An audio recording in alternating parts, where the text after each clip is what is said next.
Mr. President, moments ago, the Democrats in this chamber just voted to send $1,400 stimulus checks to murderers, to rapists and child molesters incarcerated in prison.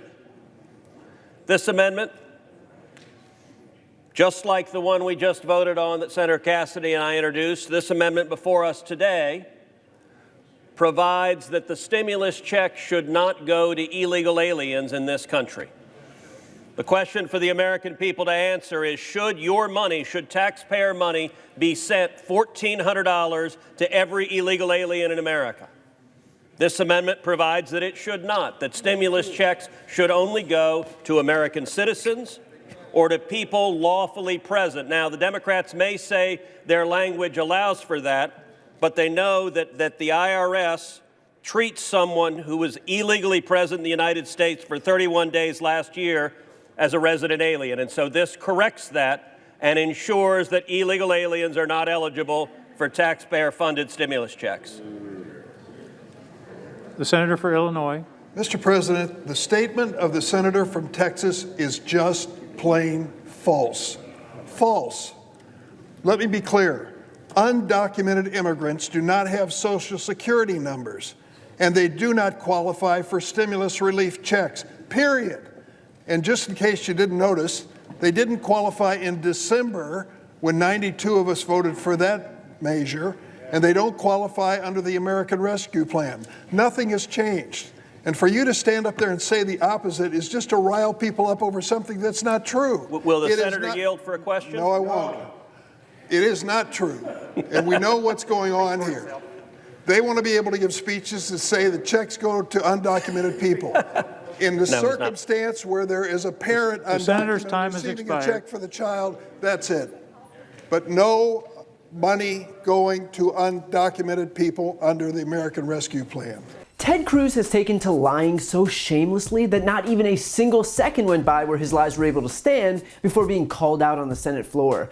Only Cruz can manage to slither away to the Ritz-Carlton in Cancun during a crisis in Texas, and yet somehow managed to be even more disliked in the weeks that followed. Here, Cruz reverts back to the usual Republican playbook, which is that when Republicans are backed into a corner or are doing something cripplingly unpopular, blame immigrants. That's the formula, simple as that. And so it should come as no surprise that now, while Republicans are opposing a massively popular $1.9 trillion relief package, a bill that enjoys the support of a staggering 3/4 of Americans, including a majority of Democrats and Republicans, they have no choice but to try and dredge up the usual xenophobia in their desperation to justify their opposition to the bill.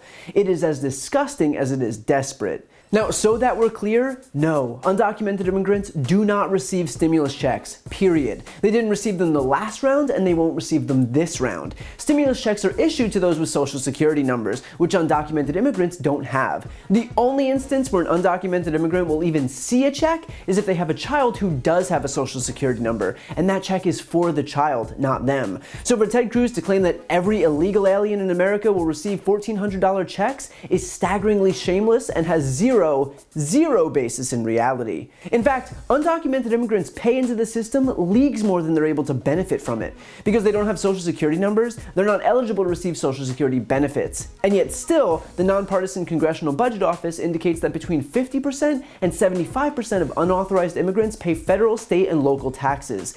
That amounts to more than $20 billion to federal, state, and local governments every year, paid for on the backs of those who are doing the jobs that the rest of us don't want for low wages and who are afforded zero protections while doing it. In fact, those Republicans who opt to demonize and vilify undocumented immigrants and block bills that offer paths to citizenship are only hurting the rest of us. If undocumented immigrants had citizenship and were protected in the labor market, not only would all of them pay taxes, which benefits everyone, but their wages would likely increase, meaning that even those immigrants who do pay taxes would contribute to the system even more. And that's not to mention the obvious benefits for the immigrants of finally being afforded labor protections things like a wage floor and workplace standards. In other words, it's a win for everyone, and yet Republicans are so committed to the division that they'd rather hurt the economy just to hang on to their xenophobic attacks. But going back to the relief package, despite Ted Cruz's bad faith grandstanding and despite Republican attempts to derail it with obstructionist measures and hundreds of amendments and even an entire day spent by Ron Johnson forcing the parliamentarian to read the entire 628-page bill, it was passed by the Senate by a straight party line vote of 50 to 49, with one Republican senator not present. In other words, this package, which has the support of about 75% of Americans, passed both houses of Congress with zero Republican votes. Not a single Republican voted to give Americans relief in the middle of a pandemic and economic recession that was their own doing. Remember, this crisis was exacerbated by the GOP's unwillingness to acknowledge the virus's severity since day one. And now, after allowing it to explode throughout this country, kill 500,000 people, erase about 10 million jobs, and cast millions of Americans into financial turmoil, their response was to unanimously refuse to offer relief. The Republican Party will not only cause problems, but they'll also refuse to fix them. And so now, thanks solely to Democrats, Americans will receive another $1,400 in addition to the $600 already passed. There will be $300 a week in jobless benefits, a child allowance up to $3,600, $350 billion in state and local aid, money for the ACA, for COBRA, and of course vaccine distribution. Real, tangible benefits for a country that so desperately needs it after years of Republican incompetence followed by Republican austerity measures. And by the way, while Republicans will offer bad faith arguments like the fact that this bill wasn't bipartisan, the only place it wasn't bipartisan was in Congress. Otherwise, the American people overwhelmingly supported this legislation, a point that Biden was quick to pick up on. And you know, it may sound strange, but a lot of senators and congressmen I want to thank.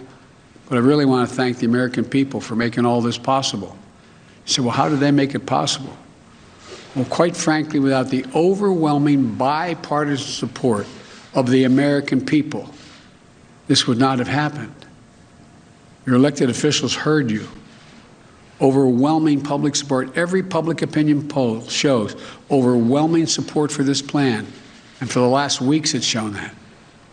Every public opinion poll shows that people want this. They believe it's needed, and they believe it's urgent. So this bill will now go to the House for a final vote on the Senate version and then go to Biden's desk for his signature. And the president has already promised that relief will go out, quote, starting this month. And when you receive your checks, and when your towns and cities are able to keep paying the firefighters and teachers, and when your vaccine distribution sites continue to function smoothly, and when you're able to get a break with unemployment benefits during this crisis, just remember that it was the Democrats who were able to pass it with zero support from Republicans, who themselves opted to use it as a cudgel to attack immigrants with completely baseless lies. If you ever needed an example of how the two parties in this country are not the same, this is it. And Ted Cruz's shameless stunt on the floor of the Senate sums that up perfectly. To see more videos like this, don't forget to subscribe to my YouTube channel and click the notification bell. And please subscribe to my podcast, No Lie with Brian Tyler Cohen, where I not only break down the biggest stories of the week, but I also interview major players in the world of politics, including Vice President Kamala Harris, Elizabeth Warren, Nancy Pelosi, Katie Porter, Pete Buttigieg, Cory Booker, Jamie Raskin, and many more. Again, that's No Lie with Brian Tyler Cohen, available anywhere you listen to podcasts.